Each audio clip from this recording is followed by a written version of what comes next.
All right, cool. Sounds good, man. Sounds good. How's your day been, bro? Good, man. Yeah. Slept the gym, got Yeah. knocked out. Bro, I think you are the most in shape, like, nightlife concierge guy, like, Man, in fucking, for real. Like, I look up to you. I look up to you in many different ways, but, like, especially, like, in the fitness world, like, because it's hard to, like, first of all, it's hard to be in shape regardless. 100%. But then also, like, being in shape and also, like, running, like, a fucking club/bar, running your own concierge company as well, too, being at night, being what? So you guys are what, like, 5 nights a week? Yeah, we Yeah. do 5 different nights here. Okay, cool. Yeah, bro. It's because you gotta get your sleep and all that. But like for me, what I've learned is it's kind of like not necessarily worry about like how much sleep I get versus like when I sleep. You know what I'm saying? So you got it's a mind thing. It's a constant battle. I go up and down. I'll have my times where I'm in great shape, and then I'll go through a month where I don't do anything, and I get lethargic. But I can tell you this right now, that everything I'm working on, everything I'm doing, the motivation comes from that time I get on my bicycle. Yeah. I don't wear headphones. I don't listen to music. That's my meditation time. When I'm doing every day I'm pedaling. That's when I think of all the things I want to do and want to accomplish. Yeah. And I go hit the gym, and then I'm done, and the whole day's ready. Yeah. I like when I'm on that platform, and that's what I'm doing. Life tends to just fall into place when I do that. Cool, man. That's good, man. All right, we're good. Ready to go? All right, cool, man. All right, Mike. Welcome everybody to another edition of Convos with Bishop. My name is Marvel Bishop, the Master Delegation, the walking icebreaker, Mr. No Way But Up. I'm here in the great town of Wynwood, and in the beautiful estate of Bottle Blonde. Appreciate everybody for listening, the YouTube viewership, everybody that's rocking with us. I'm really, excited, especially for today. Speaking of rocking, I have a guy here that I believe probably within like the last month or so, we started getting like a little bit closer. Sure. You know what I'm saying? We kind of know each other by Know each other for a long time, yeah. Yeah, definitely. We know each other for almost like 10 years. Yeah, back to live definitely. days. Live days, story days, and everything else too. An absolute, in my opinion, I look up to him when it comes to a person who I want to be in the nightlife industry, in a concierge, a staple, a person who is definitely setting an example of how you should definitely, not only be your own person, but also be your own boss as well too. Especially being the owner of Bottle Blonde, Mr. Justin Hensley. Thank you, man. How are you, man? Thanks for having me. Yeah, man. Thank you for opening up your spot, man. Absolutely. Buddy. So I know that you were pretty much kind of going through some things, whatever, when it comes to like mentally and everything else too. As of right now, from a 1 to 10, how are you feeling? Right now, I'd say I'm a 9. Good. I'm in a really good place, like physically, my mental state, my emotional status. I really like the way the business is going and everything's falling into place. Stress level is low, so Cool. I'm happy right now. Good, man. That's always glad, man. Whenever we are a person who runs different, like multiple businesses, stress level needs to be, there's good stress and there's bad stress. 100%. And the bad stress needs to pretty much be as low as fucking possible because people are going to give us stress regardless. Yeah. You know what I'm saying? But, so I did a little bit of research on you. So you're originally from Missouri. Yes, sir. Right? Midwest. And you've had a couple or a few pretty much hotspots that you actually ran in there too, right? Not at all. No. Okay. So in Missouri, I grew up. Right, grew up on a cattle farm, raised stripper beef cattle in a small town called Branson, Missouri. No one's ever heard of it. I could hit a baseball, probably never went to college. But I went to college at Missouri State University. Got a degree in finance and economics, and I ended up getting a job in Las Vegas out of nowhere. Never even been there. Right out of college with Merrill Lynch, private wealth management. A lot of people don't jump from college right into private wealth and Merrill Lynch to become a stockbroker first. Okay. I didn't want to do that. I worked for a team while I was in college that managed a couple $1 billion in assets, and I saw how they did things, and I really liked like the whole one team, one aspect. They do everything all in house as team aspect, and I learned a lot from them. And they wrote a lot of great letters of recommendation for me, and I got the job in Las Vegas. Flew out there with my dog, my girlfriend, and my truck, and $800 to my name, and everything took off from there. So, sorry, I kind of misspoke. Sure. Pretty much what I wanted to say is that you being from Missouri and then pretty much going to Vegas, you were pretty much in nightlife in there, or weren't you? Actually, I wasn't. Yeah, so what happened was I worked for Merrill Lynch for 14 years. Yeah, I got that. And then I got a little bit of trouble. Got a fight in a bar and kind of, went to jail, lost some things, got sued, lost a lot of money, millions of dollars to be exact. Learned a lot of big lessons. And after that, for a little bit, I worked, I opened a club called She that was there, Eva Longoria, and and that thing went pretty well. I liked it. That's what Josh told me. You know Yeah, what I'm for saying? sure. Mhm. There was that one. And then after that, I did another place at the Venetian we opened. And then from there, I worked with some other partners, some guys that, that owned Excess and Trist, best friends of mine. And I helped raise some money, raised $3 million, and we opened a nightclub called Adore here in Miami. So we moved out here not knowing anything, but my nightlife experience while in Las Vegas was very minimal. But what I did learn and have was a ton of contacts, especially on the Wall Street level. A lot of banking contacts, a lot of very wealthy people, Finance. 100%.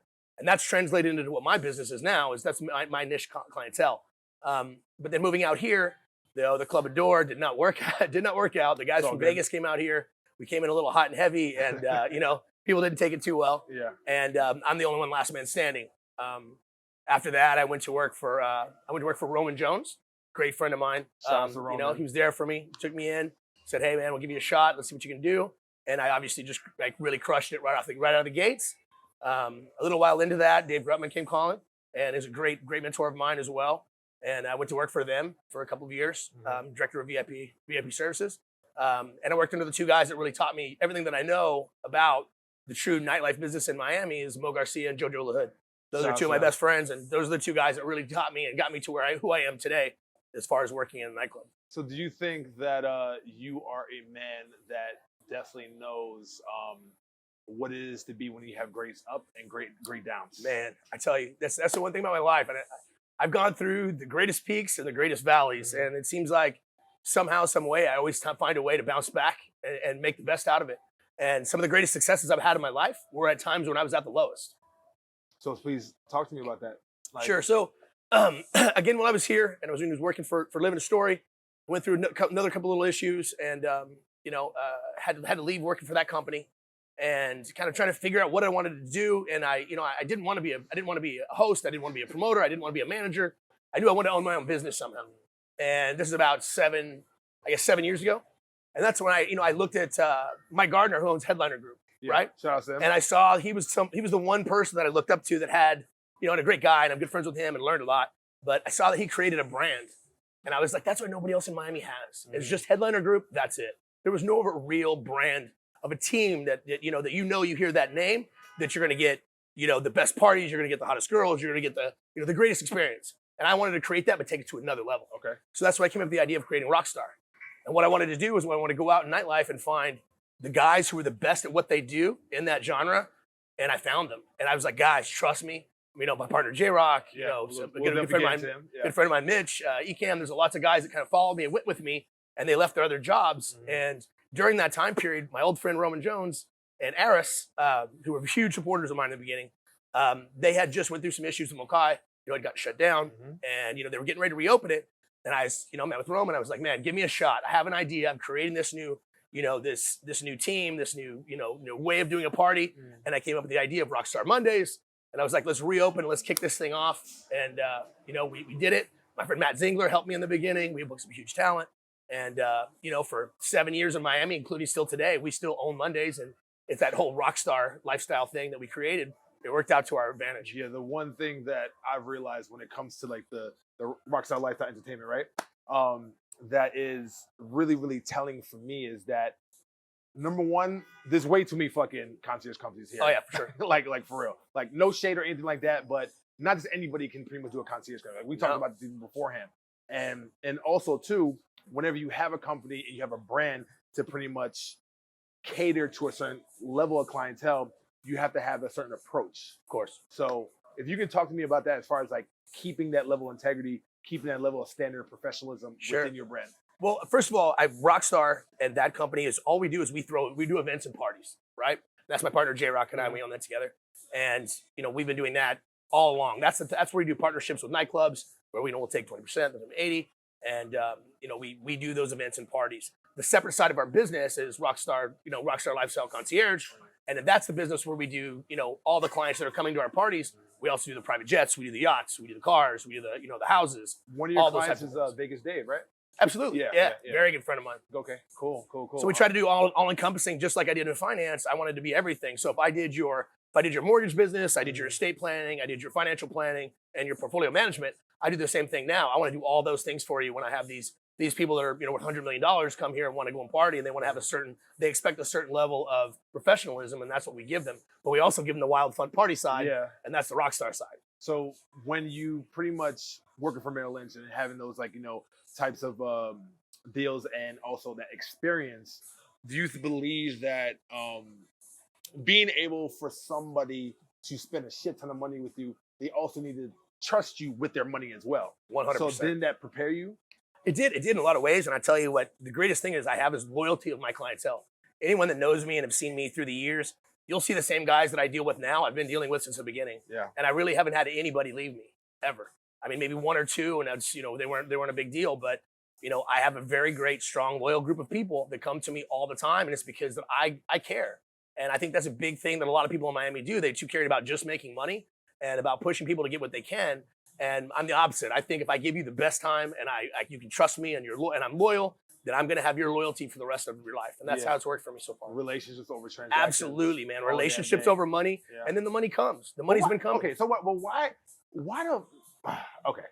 why do you think, or why the fuck does people in Miami, what is this whole thing about the whole materialistic approach when it comes to this? When they know for sure that the more you actually do that, then the less you can actually get the clients that will actually stay with you. For sure. You know what I'm saying? I'm always about going for the long game at the end of the day. So what do you think it is about when it comes to you know what? I actually know the answer to that. I want to share this with you. Sure. I do believe that with a lot of people who are in nightlife, they only have one job, they only have one source of income. So a lot of people, they don't necessarily come from a place of abundance, they come from scarcity. Sure. So they try to charge way too much on the table. They try to gouge clients, as opposed to you have multiple streams of businesses. Mm-hmm.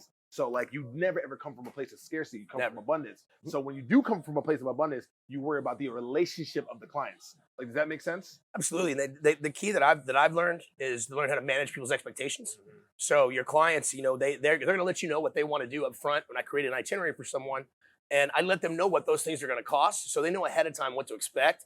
And when you do that, things kind of work out and fall into place. And, if anybody's uncomfortable with ever doing anything, I give them other options to go different places. For me, I don't need the commissions aren't where I make all of my money. My partnerships and ownerships of the clubs, where I get those, those percentage sales of the entire sales. That's what matters to me.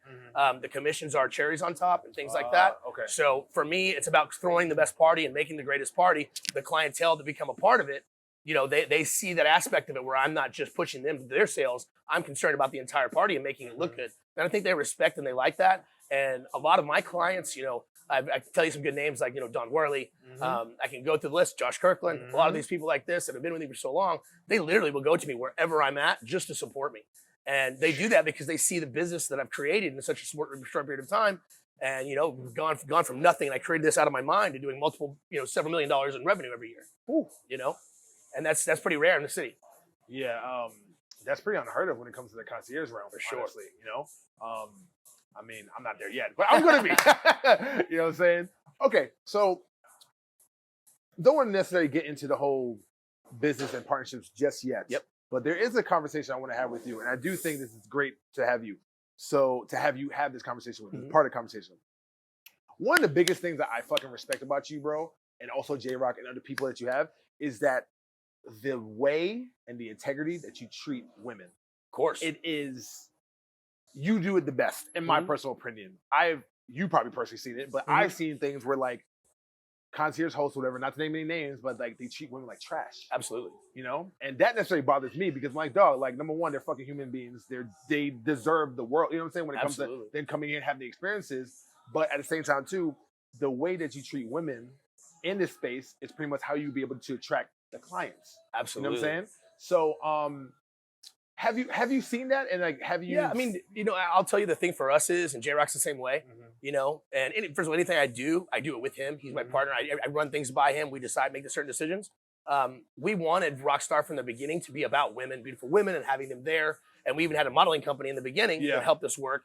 And, we tried a lot of different things, but the reason why we have the same girls that come in with us all the time is because me personally, number one, I'm the most protective guy that any of the girls that they'll say that they know they're safe with me. Mm-hmm. And the same thing with Jason. And I think that if you build that level of trust with these girls, and you don't go after them all of the time and make them like meat, which a lot of the promoters and people do. Yeah. Then it makes them feel uncomfortable and they're jaded. Mhm. So the girls that come into our parties and always show up for us, if they're doing it because they know that they're safe and they're going to be taken care of. Yeah, and also too, they know that you actually Care about them as for a freaking sure. human being. Like, Absolutely, they're not just a number. No. You know, like they're not freaking cattle. Like I've seen it too many times. I'm like, you try to get like, just somebody, you try to get as many girls as you can in, and then like you don't even freaking take care of them afterwards. Yeah. I see it time and time again.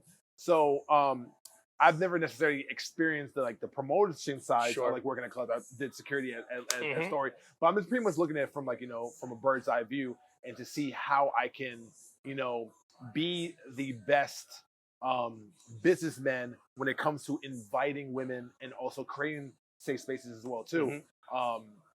So with that being said, do you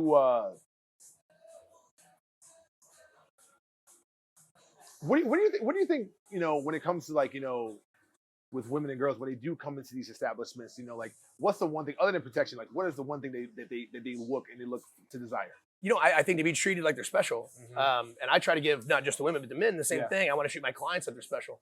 But you got to realize that the beautiful women that you have, their friends that come to your parties for you, they're doing that to help you out, but they're also doing it because they want to have a great experience. Yeah. And I'm a big person on making sure that everyone has a great experience. I'm a perfectionist in that Mhm. aspect. And for girls' birthdays, we go out of their way to do all these great, amazing things. So the parades, Yeah. bottles, everything. We want to make sure they get everything they want because actually they're a great part of our business. They're great assets that we have that help us. So we treat them like they're gold. Mhm. Yeah, definitely. So, raised from Missouri, went to Vegas. Now you came back here. Mhm. When it comes to what you've taken from Vegas to come to Miami, Mhm. what are the lessons and like what are the qualities that you pretty much obtained in Vegas that you bring here in Miami? A lot of the things about living in Vegas, it was a totally different lifestyle for me, to be honest. But I had a lot of great success for a lot of years, and it was like everything I touched turned to gold. And then having the things that happened towards the end that changed my life dramatically, and I had to leave and move Las Vegas and come here to start over. It was a great life lesson and something that I needed to be humbled because I'll be honest with you, while I was in Las Vegas, I wasn't the most humble individual. And I've tried to change that a lot since I've been here now. I know I'm still have my issues, and Of course, I mean, but like nobody's everyone perfect, does. bro. But Yeah. it's something I've definitely changed, and I've learned to be more that way now. I'm more my own person here. Mhm. And I have a great, I have a great team behind me. My partner is, he's my best friend. He looks out for me. We look out for each other. Yeah. We both go on our times, and we have, we have emotional disarray and Of course, relationship issues, just like everybody else. Yeah, But definitely. we're always there for each other and pick each other up. Yeah. And that's been something I've had here that I didn't really have back there. One thing that about that sucked is, I have twins. I have kids. They're 17 years old, Aiden and Ashley.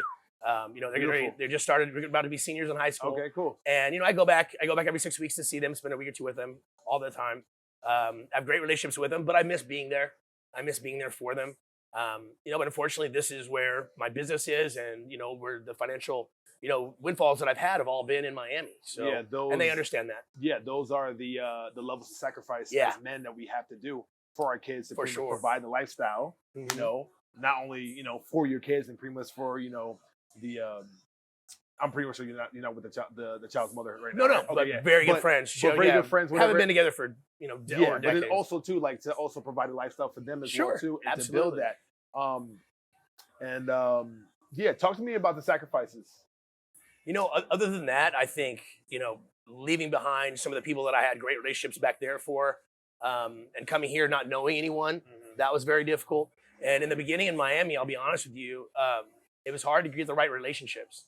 Miami's a tough Miami's city. very tough. Yeah. And, it's, I'm somebody that I take things very to heart, everything to heart. I wear my heart on my sleeve. Anybody that knows me, I'm extremely passionate, and that's what leads me to a lot of my success, but also leads me to a lot of my problems. Yeah. Because I put too much value into people and thinking that they're going to be something that they aren't, and a lot of times it often gets me, to where hurting inside. Of course.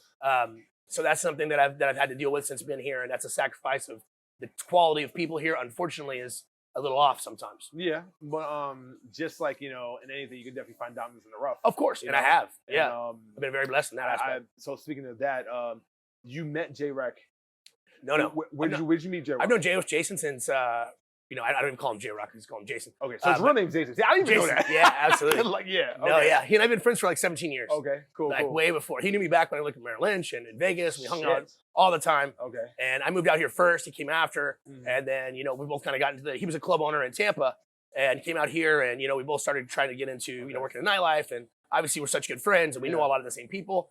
And when I came up with the idea of having Rockstar, he was the first person he was the only person I wanted to partner with. Mhm. And we had the same ideas. We had a lot of the same people. And it just gelled together perfectly. And you could not create a better partnership than what we have. Yeah, it definitely shows. It definitely shows sure. in the work, and it definitely shows on how you guys are kind of like yin and yang, but also like yin and yang as well too. Of Like course, you guys like yeah. build each other up. You know what I'm saying? And it's really telling. I actually saw him last night at Gold Rush, and we talked pretty much for a little bit. So what do you think is what do you think are challenges? The challenges as far as like being able to, even if they're your best friends, to be able to trust someone with your business and your brand. Sure. For me, that's why I said I keep the circle really small. Mm-hmm. As far as my business is concerned, it's just Jason and I completely that make any decisions or do anything else. Now, I can explain this. Since becoming one of the owners here at Bottle Blonde and making Congrats on that, by the Jason way. and I investing in here. Thank you very much. I've made some great relationships with some new guys here. Chris Karp, Cody Bonia. Those two guys are fantastic. And you know what? I've learned the way that they work with each other and the trust I have level with them has really opened my eyes to seeing that, you can trust more people in this business. And it's been a real pleasure, like working with those guys and, having that kind of mentality of we all want the same thing. We're willing to make some sacrifices in opening this place to get to where we want to be. And those sacrifices are finally starting to take off for us. As you were here last night and you saw what the party was like. Definitely. So we're definitely gonna get into Bottle Blonde a little bit later. But I'm really excited about that. But since we're here, so here's another thing. So one of the things that like I've definitely seen that from the outside looking in, because I'm a very like strategic and very, very like, I always like try to poke holes in everything and try to see how things are and like, like the structure of everything. And also building relationships as well too within that structure. So when building parties, for Live, Story, Swan and all that, it's a little bit different than actually being like an owner of an actual establishment. For sure. So, and correct me if I'm wrong, but for me, did you feel some type of maybe like a conflict of interest when it comes to having a concierge company and pretty much, doing what you need to do as far as that, but also building a club as well too? Because I think it actually helps in a lot of ways. I'm learning about being an owner every day. I learn from the guys that, these other guys that I'm partners with here, they've opened other clubs that, that they own together.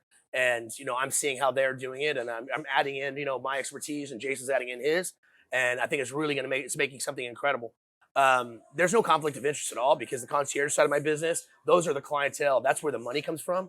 So as long as I take care of those people, then the investment side of it, which my plans going forward are investing in, more of these because I see that this is a long-term goal of where I want to be. But they're the bread and butter that make these things work. Yeah, I was definitely make sure as far as like, and also too, you guys have a really good balance as far as like doing the certain parties at certain days. Sure. You guys fucking crush it on Swan on Mondays. Yeah. To me, I think it's like arguably the best dinner party. I think on 100%. Yeah, definitely. I created that during the pandemic. Really? I went to Dave. Talk to me about it. I went to Dave, and he's awesome, man. He really supports Jason and I. He's been really cool with us over the years. I've learned a lot from him. I mean, anybody that lives in the city, they aspire to be like him someday. Absolutely. And he's really open with ideas, and we came to him with a good idea about, hey, Mondays is our night. Swan was a time, that there wasn't a whole lot going on there, and they weren't even open on Mondays. Really? And when I talked to Dave and asked if we could, hey, let Jason and I try to put our Monday party here. Let's bring in our DJs, Don Hott, who's always been our main DJ, and Mario Duran, and let us throw a party downstairs for the dinner aspect of it to make it a real slamming dinner party. And then, the after party upstairs at Bar Bevy, and the thing really just took off. I mean, we really, really crushed it. And I was super excited. And a lot of that thing is because these people that come and see me for years, they know to call me on Mondays because Mondays, that was Rockstar Mondays. It's always been signature. 100%. Yeah. The Monday nights we own them for years and we always will continue to. And I feel like attaching yourself to certain nights that people know that's your brand. Just like Fridays, Rockstar Fridays is another day that we're already crushing it here that we always have had great success with. That's been very helpful. Yeah, no, that's definitely great, man. So as far as learning and experiencing, and just pretty much getting better and better, like I and for lack of better words, like I definitely like consider you like one of the OGs, man. Thanks, like honestly, like like I look up to you in so many different ways. So looking back now, because like you've been rich, you've been poor, you've been rich, you've been poor, pretty much, and pretty much where you're at right now. What do you think are the things and like the qualities and the attributes that other concierges are missing? Well, I mean, two different things. Number one is, I don't think a lot of people in Miami save their money. And I didn't either until probably 3 or 4 years ago. Until I really started, you're making massive sums of money you never had before. You like to spend it, you like to own the things and blah, blah, blah. And not doing investing, but you're buying, hopefully you're buying apartments and you're investing in real estate and you're investing in other ways, investing in businesses, which I've done. And that's something that I've changed over the last three years that I'm very, very happy about. But I see a lot of these guys and I know they're not. They might not be making near the sums of money that I have, but you start somewhere and you start and you build on that. But I mean, the great thing of it is if you put some things away, then you can make better decisions in the future when investments come around. Yeah. When opportunities like Bottle Blonde came around, fortunately, I had the money to be able to do that. Yeah, it's they say that like the quicker you make money, the quicker you lose it. Of course. But even though like you can definitely establish yourself as you are, is making substantial money from a long time.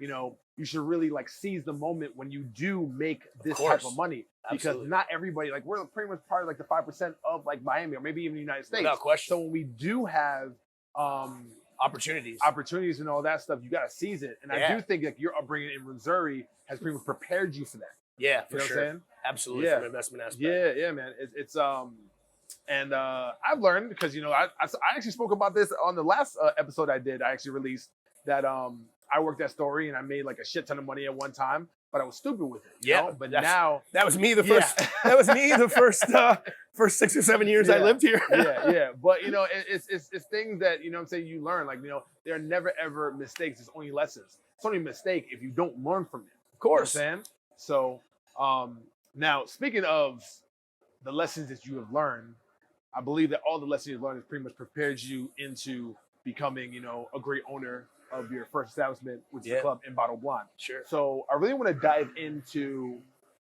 the process of that and how that came about. If you like to share. No problem, not at all. So Jason had known some of the owners of Bottle Blonde. His name is Les Correa. This guy's amazing. I didn't know a whole lot about them. I'd never been to a Bottle Blonde. I'd heard of them, the ones in Scottsdale and Dallas and whatever. And Jason has been to them.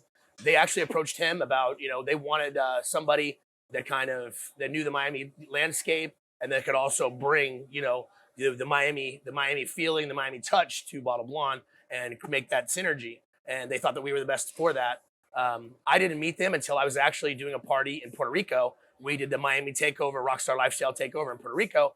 And these guys got to fly out there with us. Chris, Cody, Les, his wife. And it was fantastic to really build a great relationship there. And I had made my decision to invest really before ever even meeting these guys, just because seeing what they've accomplished and seeing, what they're trying to do going forward. And Les is one of the smartest guys I've ever met. Okay. I mean, he has a business brain. He has an investment brain. He sat down and told me, he's like, listen, he's like, you put this money in here and you do this investment. He's like, this is going to bring you to a point here of where you want to be. And he told me his plan for Bottle Blonde and all of them. He owns 5 now and there's 3 more coming. I want to invest in real estate, right? Like 100%, yeah.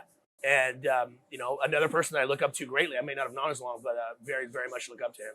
And I'm thankful for the opportunity that they came to J-Rock and I gave us a chance. Yeah, it's always seizing the opportunity, man. Yeah, man. What I'm saying, and you can't falter.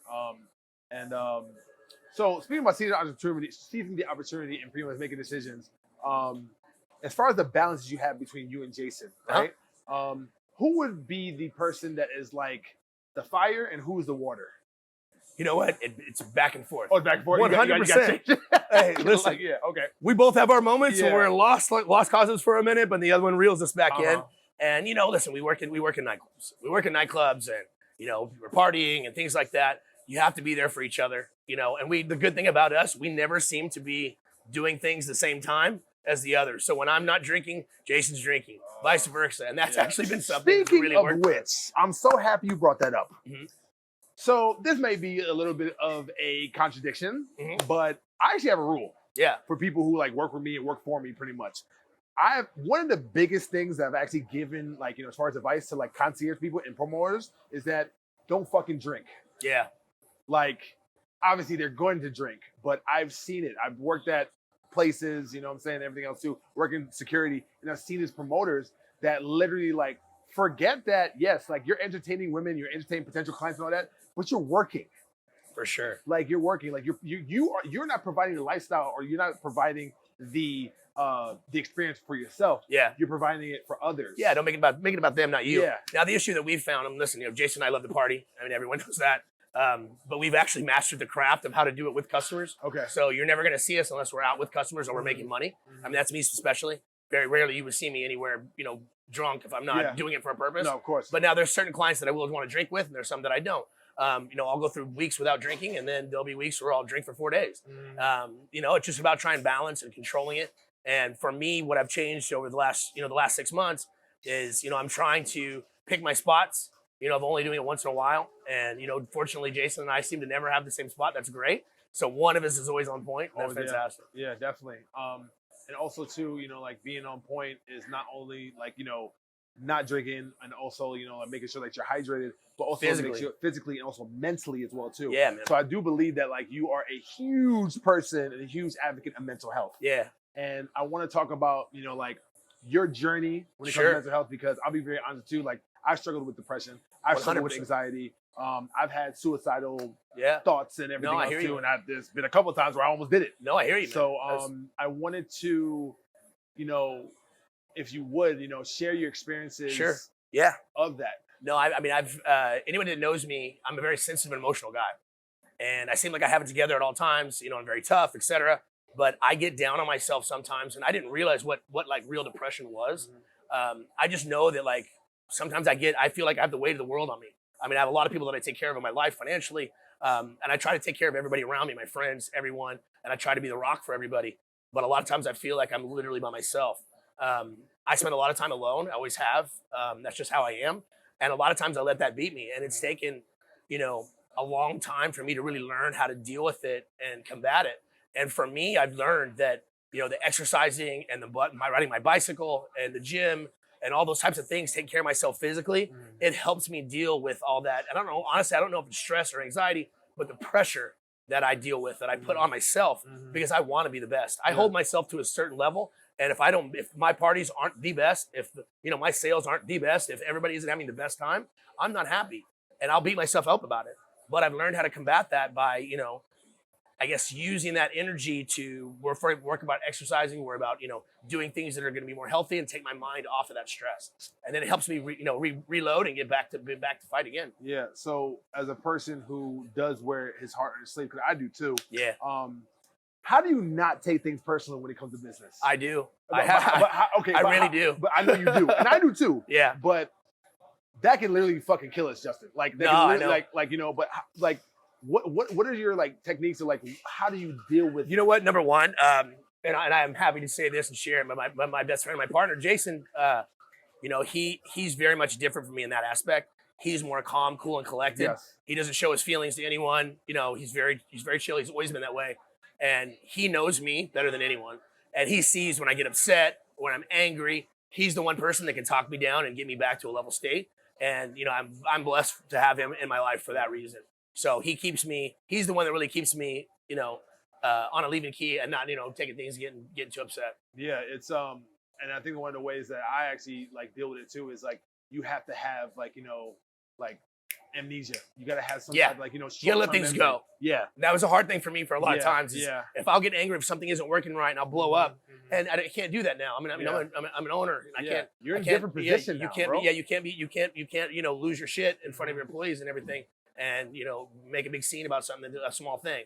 So I've changed that a lot. Anybody that knows me, I used to really be difficult at some points, and I've worked on that a lot now. Yeah. And I believe that I'm a lot better, and I've kind of gotten to a point now where I found my I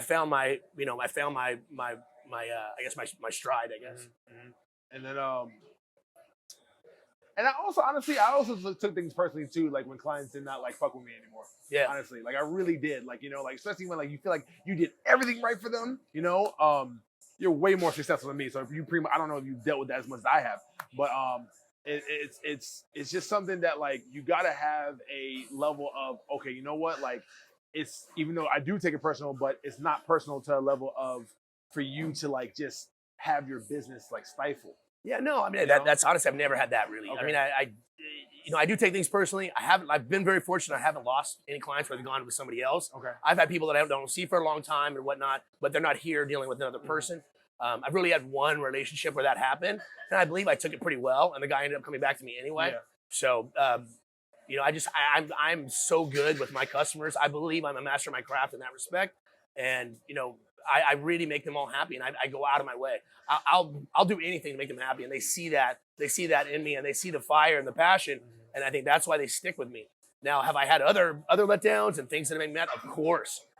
You know, I've had a lot of learning lessons and things that, you know, I had, you know, one major failure I can tell you about that happened that really, really upset me was when Dare opened at the Hard Rock. You know, they brought us in to, you know, basically put together all the nights and hire all the promoters, put all the teams together. Yeah. And, you know, and Jarek and I put a lot of effort into that. And, you know, we thought this was going to be great. It was going to take off. And it just didn't work out. You know, for whatever reason, that's truly the only failure that Rockstar has had to this day. And it still irks me. But we put everything we had into it. It was just very difficult to get people from Miami to go that far away. Yeah, it is. And shout out to VIP Joey and all that. Yeah, no, they're definitely doing this. They're doing a great job. Do you think that you not being there, like, basically set you up for actually being an owner here? Because just imagine if you would have been over there, Oh, it would have been terrible. it probably wouldn't. It probably still work. You'll probably figure it out because you're a beast. Yeah. But like, you know, as far as logistics wise and everything else too, and focusing on different projects at the same time. Yeah, you know, everything happens for a reason. for sure. The thing with us is like with Jason and I, we have stable deals. Like, you know, like I said, you know, with the things we created with Rockstar. You're talking about Mr. Jones. I mean, we've been with Mr. Jones since Gerald took over, and you know, and he gave us the opportunity to build the parties there that we have, and we have stable relationships where we know those businesses aren't going anywhere. So we have very limited opportunity to take other chances. So when we take those other chances, such as this one, we really investigate it and make sure that we don't make another mistake like we did before. And listen, Dare's a great place. Nothing against Dare. It didn't work for our clientele because they weren't willing to make that drive that's, you know, very far. And that was something that we didn't factor in. And that's a learning lesson for us. And we learned. Now, taking this deal in Wynwood, obviously that was another thing we had to literally consider too. And fortunately, we realized, you know, hey, we believe the future of Miami and the future of nightlife is going to be geared a little more toward Wynwood and this side of town. And you can see that because everybody's snapping up real estate all over here. And, you know, other people, Groot's opening a place, everybody's opening a place here. And so I think we got here early. We're early. Yeah, definitely. You got here right on time as well, too, I feel like. And the greatest mix, I believe that Bottle Blonde here is like the greatest mixture of what a venue needs, especially now. Like when I heard you guys open up, I was like, holy shit, thank you, Lord. Because there's just different walks of life that definitely comes here. There's people who just want to go to the bar. There's people who spend 10K at a freaking table. Spending 10K in Wynwood is absurd. 100%. But you built this. We had a couple do over like 30K last night. What? Yeah. Yeah. So it's like, wow. Okay. Yeah, I didn't even know that. Another thing too is that it actually does bring a sense that there's more than South Beach. Then you know what I'm saying? Like, you know, and it's okay to like, you know, like branch off and all that stuff. And I think a lot of people have like a sense of FOMO because like if they don't go to like, you know, the big clubs or whatever, they come here, they feel like they're missing out. But like honestly, you're probably getting like, you know, more of a conglomerate. Yeah, no, you get different types of clientele. Yeah. What I'm excited about is this is different. I mean, this is, you know, it's a bar setting during the day. You got amazing food. Yeah. The restaurant's awesome, you know. People come here for the games, they get really excited, and that builds a party before the night. And man, something to this franchise, which is freaking amazing, is watching how they change from a bar to a nightclub in the middle of the night. Like, you won't even realize it. They change out these tables, and you know they're moving them in and out. You don't realize, and it morphs from, you know, the greatest sports bar in the city to an amazing nightclub. You know, and it's something that's been really cool to watch and see. And these people really have they have their whole situation down. Yeah. Transition is definitely amazing. So, really quick, like I've always said, listen, at the end of the day, I'm always the type of person that I gotta get flowers. So I'm telling you, man, like I said it 3 times already. I look up to you so much, man. I really, that makes me feel good, and I appreciate it because I really take my job personally. Yeah. And, you know, I know that I rub a lot of people the wrong way because I stay distant to most people. And there's very few people that I let in and I'm let close. But the people that I let in that are close, I mean, they're gold to me. No, definitely, and, man. you know, hearing that from somebody, you know, that's not quite in that circle, that feels really good. And I really appreciate it, man. No, anytime, man. I know when I did a podcast, I consider you like, you know, one of the top 5 concierges, man, in Miami, man. Appreciate Definitely. It, So got a question. Say for instance, like, you know, you have a young Justin that wants to pretty much start up his own concierge company. Sure. Now, I do believe that in this realm, not a lot of people would like to really share the knowledge and share the experience that they have in order for somebody else to succeed. Because I feel like it's like this industry is very, very cutthroat. It's like, no, I'm not gonna give you my secrets. I'm not gonna give you anything because I don't want you to succeed. Yeah. But for me, competition breeds excellence. Absolutely. That's how I give away all my knowledge and everything because I want other people to succeed. So with that being said, if you see someone who is a young person like you that wants to start a concierge company, what is your advice? Man, I tell you what, the first thing is to make sure you have all of your ducks in a row and have relationships with the right people, the right yacht brokers, the right plane brokers, the right car brokers, the right house brokers, because there's a lot of shadiness in that business unless you really know what you're doing. And you can mess up a relationship with a customer if you don't get the things the right way. And I'm fortunate to have the right people in those places that I can count on and trust them. They're not going to lose their money. They're not going to get what they paid for. Those kinds of things. I wouldn't rush into anything. If you're trying to build a concierge first, I believe you need to build your clientele base first. And you do that. You know, a lot of these guys are just promoters. I have probably 30 or 40 promoters that work for me, under me in different venues. Nice. And I see the ones that do great and the ones that don't. And I can see the guys that are coming up and, you know, I would love to take them under my wing and mentor them. And I have no problem if they're going to move on and do something better because that makes me feel good that I helped somebody move on to the next level. Yeah. Okay. That's good. So, and this right here is actually personal. This a question for me. Yeah. So, you know, I pretty much transitioned from like security into more of a concierge host now. Yep. I have 3 or 4 bodyguards that work for me. I have about 10 people right now. Yeah. We're definitely moving. I think one of the things that I'm learning and I'm pretty much taking from you is that I haven't done is that I never necessarily had a promotional side to it. Like I never really had promoters and all that. And coming from a person that like I'm strictly independent when it comes to hosting. Yeah. When it comes to taking care, like you know, people who come here, like I don't have parties. You don't throw like parties. You focus on the one individual. Yeah. But is that a good business model? Well, I mean, it depends. I mean, it depends on what you're going for and what you want. With you have a niche where you're the security aspect of it, and you can bring that in because I can tell you this: some of my clients, because they do security with they have other people that they use, and I see the relationships they have and they build with them, and the customers are very tight with the guys that do their security. So I think that's a great niche and a great way to start and begin to build your business. Okay. With me, it's just I throw amazing parties and I come up with the ideas and curate a room to know how to make it move, and that's what my niche is. And the clientele are just a second piece of it. Okay. And then when it comes to getting a level as far as scaling your concierge business and also your promotions, like what is your take on that as far as Jason and I we built a website, Rockstar LifestyleEntertainment.com. Yes, sir. Yeah, please plug them up, man. Let's do it. Yeah, and you know what? And we started getting a lot of like random people hitting emails and saying, I want this house, I want this boat, I want this car. And we were not ready for that.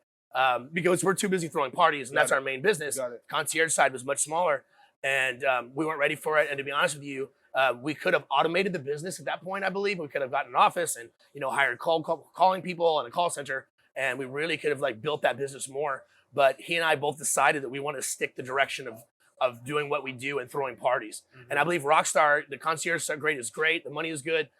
It'll be a small piece of what we always do. That being said, we throw parties. Rockstar is about throwing parties, throwing the greatest parties, the greatest events, and the clientele come from that.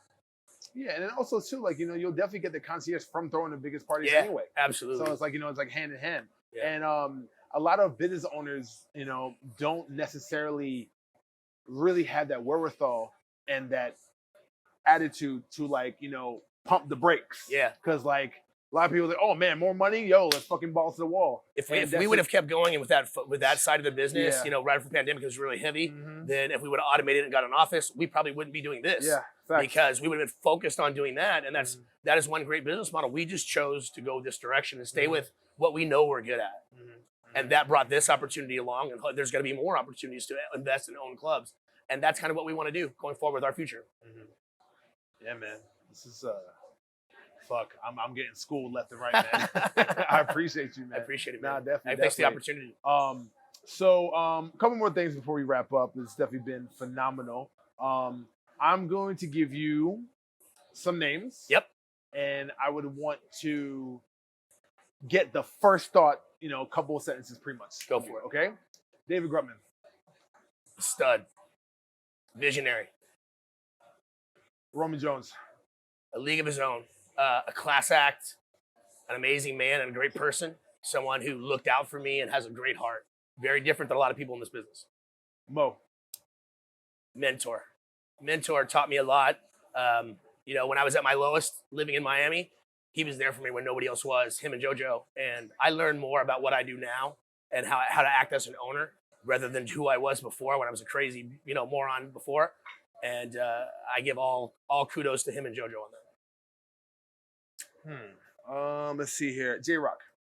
My best friend. Loyalty, number one. That's it. Yeah. Let's see here. Missouri. Man, a great place to grow up and learn how to be a real person and learn about hard work, dedication, and loyalty, but not somewhere I want to spend the rest of my life. Fair enough. Yeah, there's definitely give or takes when it comes to the Midwest. For sure. Let's see here. Liv. Liv it's an animal. It's a beast. I do great with my customers. It's not my cup of tea. I don't like giant clubs. I've always liked smaller, the Mokais, the Mr. Jones, the Rockwells. I love those. I love that. I like that intimacy. I like that vibe. But Liv's in a league of its own. I mean, it's the the 800-pound gorilla in Miami. Yeah, definitely. Let's see here. Respectfully, your dog. My dog? Yeah. Rest in peace, by the way. Yeah, thank you. That was something very difficult for me. It was my first real pet. My dog got leukemia, as you know. We didn't know that he had it until about 5 or 6 days before he died. We didn't found out it was leukemia. He had a giant tumor about the size of a softball in his neck, and he was a mini Frenchie, so very small. Yeah. And there's no signs to know. They can't tell you what's wrong. So when we went in and got the biopsy, and they told me, and they said leukemia on a dog like him it's almost a death sentence. Yeah. And it was the hardest thing in the world. I was with my girlfriend at the time, and we were at the house trying to do everything we could for him, and he literally just was laying there one time, and just we tried to wake him up, and he wouldn't wake up, and it was just probably the hardest thing I've had to deal with, and I'm still shook. No, of course, man. But I want to commend you. The reason why I brought it up is because from a man to man, I want to commend you for 'cause I've dealt with loss before. Yeah. And people just say hey, listen, it's just a dog. No, man, just a dog can just be as purposeful as a human, and vice versa, man, because you don't really know exactly what that relationship you have. He was my best friend. Yeah, exactly, man. So I definitely wanted to really I definitely feel for you. You know what I'm saying? Yeah. Because I've went through loss before. I went through things that I didn't necessarily want to go through, but it definitely made me into the man I'm in here today. And for the simple fact that you keep on pushing, yeah, the simple fact that you keep on, my bad. Keep on pedaling. Yeah, man. I want to fucking really commend you, bro. You know what I'm saying? Yeah. And the last one, Rockstar Lifestyle Entertainment. Yeah, man. Your thoughts. My thoughts. Everything. I think that we're in a class of our own. We're very unique in what we bring to the table. We're a perfect fit for the smaller venues that want a sexy, cool vibe, and we try to bring a unique, fresh feel on everything that we touch. And we try to curate an experience that you don't get at the big clubs. We want to give you something that's a little different, more personalized. It's our touch on it, and you can feel our hands everywhere in what we do. And I don't think there's anybody that does it quite like we do. Yeah, no, that's definitely a fact. All right, man. So before we wrap up, man, I want you to please give me all of the Bottle Blonde shameless plugs. Everything that's happening from Monday to Wednesday, everything. For sure, Go ahead. Sure, man. Thank you very much. Right now, my favorite party we do is on Wednesdays. Love Sick Wednesdays. It's an amazing party. It's ladies' night. We have some great promotions coming up with the 11 group. They're going to come in and with 11 vodka. Okay. They're going to be with us. It's going to be fantastic on Wednesdays. Thursdays is our house night. We're building that now. Going to start booking big entertainment. Right now, the best night we have is Rockstar Fridays, of course. On Fridays, that's just J-Rock and myself. And that's exactly what you can expect from a Rockstar party. And that so far is one that's killing it. Saturday nights, more of the same. We're not here for that one, but it's a great night for us. And the day party Saturday is doing really well, as Wynwood kills it on Saturdays. And then our big push right now, the one that we're really, really pushing for is Sundays. Sunday Fun Day. We do, it's called Kiss Sundays, Rehab Sundays, excuse me. And, we've got Kenny from Remedy IV here doing the IVs all day. So people are hungover from the night before, come in and get an IV and then start drinking and get it going again later. And we're gearing up really for football season when that happens. And we're really excited, man. Good, man. Good, man. Hey, man, Justin, man. Appreciate you, man. Thank you so much for everything, man. You got it. I am super, super proud of you, man. Thank you, buddy. It's really an honor to really, know of you as far as, for all these years. But I really do feel like, our friendship is definitely building. 100%. And I'm looking forward to the future, Thanks, man. man. My man. God bless. All right, man. Till next time.